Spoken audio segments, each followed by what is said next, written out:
Assalamualaikum warahmatullahi wabarakatuh. Nah, di pertemuan kali ini kita membicarakan bagaimana cara menumbuhkan jiwa wirausaha, kemudian bagaimana membangun kreativitas, mindset, dan juga memahami bagaimana kecerdasan finansial. Jadi menumbuhkan jiwa wirausaha itu tidak mudah, maka perlu dibiasakan dan terus dikuatkan kaitan beberapa hal yang harus dibiasakan dan juga dikuatkan. Jadi satu dibiasakan, dua dikuatkan. Apa saja yang harus dibiasakan dan dikuatkan untuk menumbuhkan jiwa wirausaha itu? Yang pertama niatnya. Kalau niat jualan beras, maka ya fokus untuk jualan beras. Optimis bahwa nanti jualan kamu beras ini kamu dapat untung sekian, kamu bisa menabung. Sukses. Nabung 100, besoknya 150 rupiah. Peluang. Melihat peluang. Karena beras mahasiswa ini kayaknya menjadi peluang menarik. Brandingnya udah dapat. Packagingnya teman-teman udah buat. Nah ini menarik. Motivasinya apa? Jelas edukatif juga. Tidak hanya semata duit, tetapi juga formula baru yang memberikan manfaat bagi masyarakat, memberikan manfaat di dunia pendidikan. Motivasi, kemudian modal, apalagi fokus, skill, keterampilan, membangun komunikasi, menetapkan pilihan, bekerja secara tim itu skill, bos. Jadi nggak hanya sekedar membuat suatu produk, tapi proses menjalankan sesuatu itu juga skill. Membangun jejaring, kemudian salesman, komunikasi pasar, dan juga persuasif, kemudian now, sekarang. Jangan dilakukan besok-besok. Ada corona berhenti, enggak.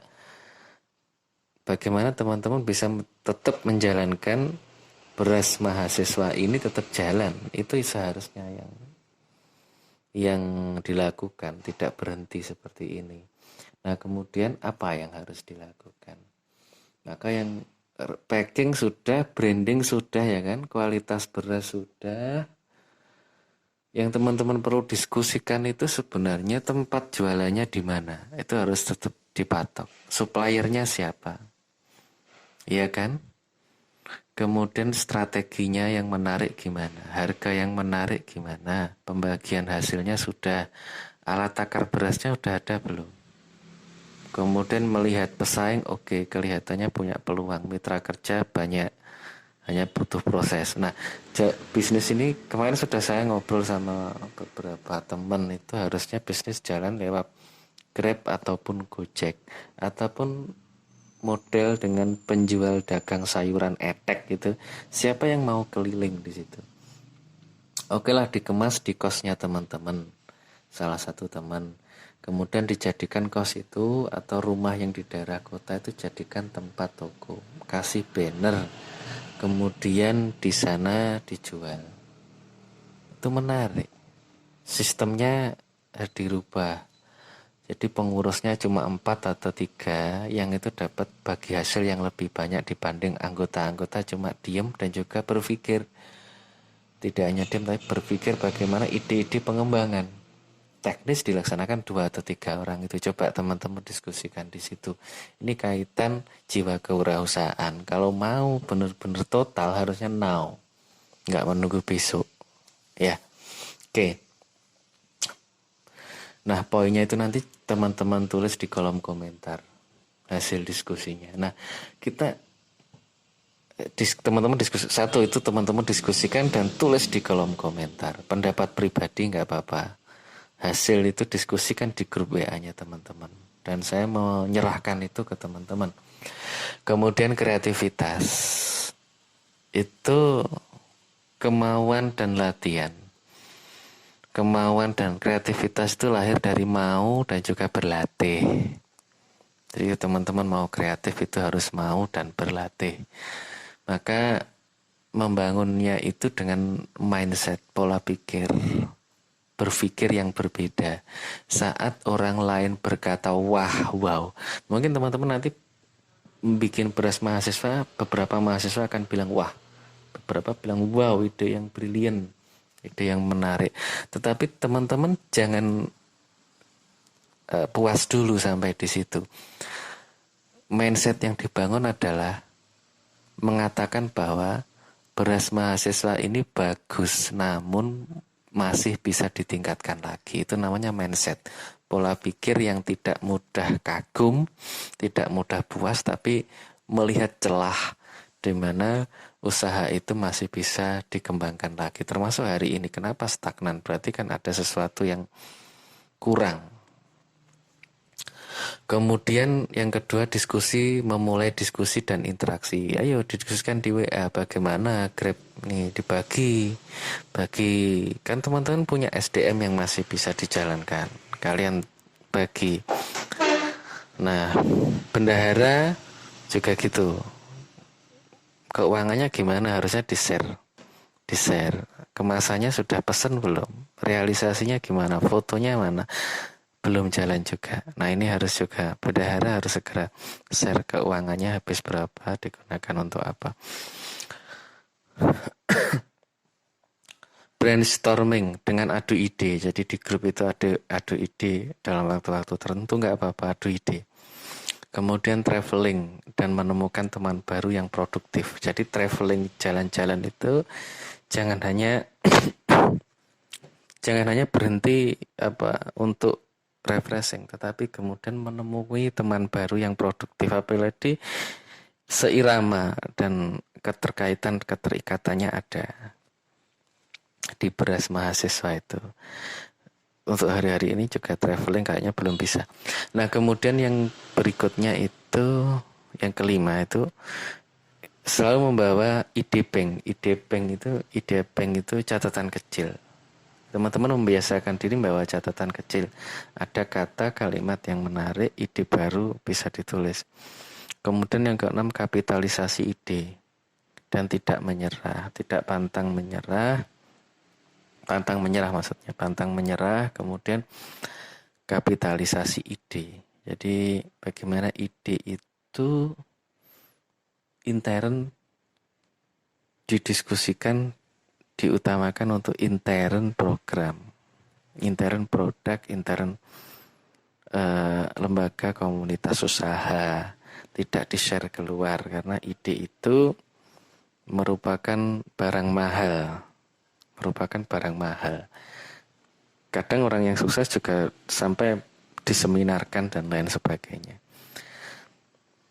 Nah, kemudian kenapa mindset itu penting? Kenapa pola pikir itu penting? Karena dari mindset itu akan mengantarkan orang dari pecundang menjadi pemenang. Mengantarkan orang dari pekerja yang punya cita-cita hanya sekedar jadi pekerja, CPNS, pegawai, tetapi kemudian naik level menjadi wirausahawan. Itu dari mindset. Maka pola pikir yang muncul adalah harus kreatif, produktif, dan inovatif. Tuh. Dalam membangun usaha perlu motivasi yang kuat, mindset yang tepat. Kemudian lakukan saja, just do it. Kalau tadi sudah dibilang now. Tadi kita sudah bilang now. Tetapi juga kemudian tidak mengesampingkan etika kemanusiaan yang menjadi sebuah power, kekuatan. Apa itu? Kejujuran, tanggung jawab, tepati janji, disiplin, taat hukum, suka membantu, komitmen dan menghormati, mengejar prestasi. Nah, ini jadi etika sesama manusia yang harus terus dikuatkan dan dijaga. Nah, kemudian yang terakhir tentang kecerdasan finansial.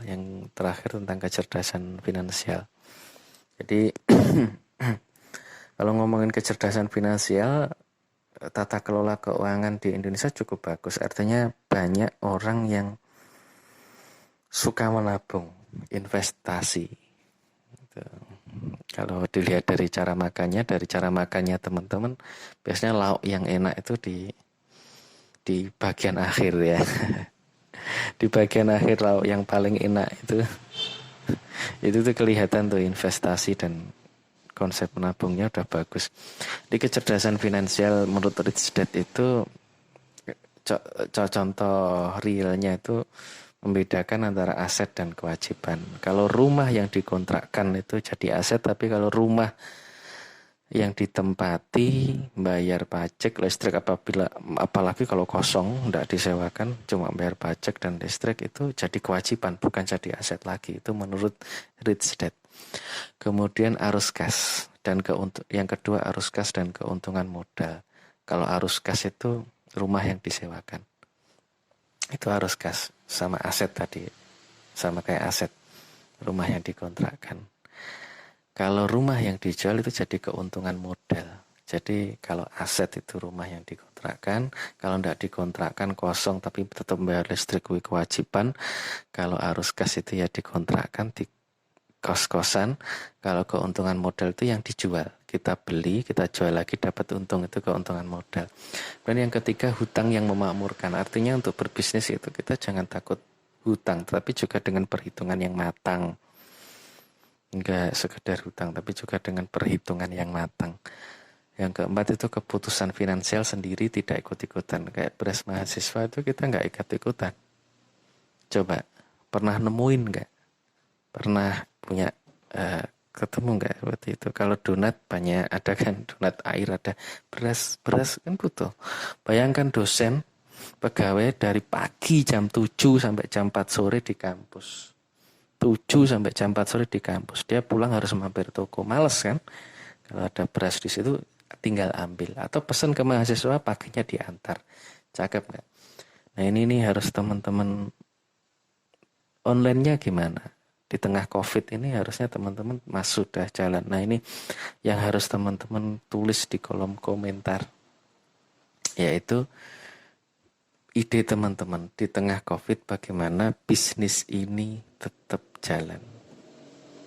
Jadi selain review, bagaimana kreativitas, mindset teman-teman, jiwa usaha teman-teman, bagaimana beras mahasiswa ini di tengah COVID-19 masih dan tetap bisa berjalan.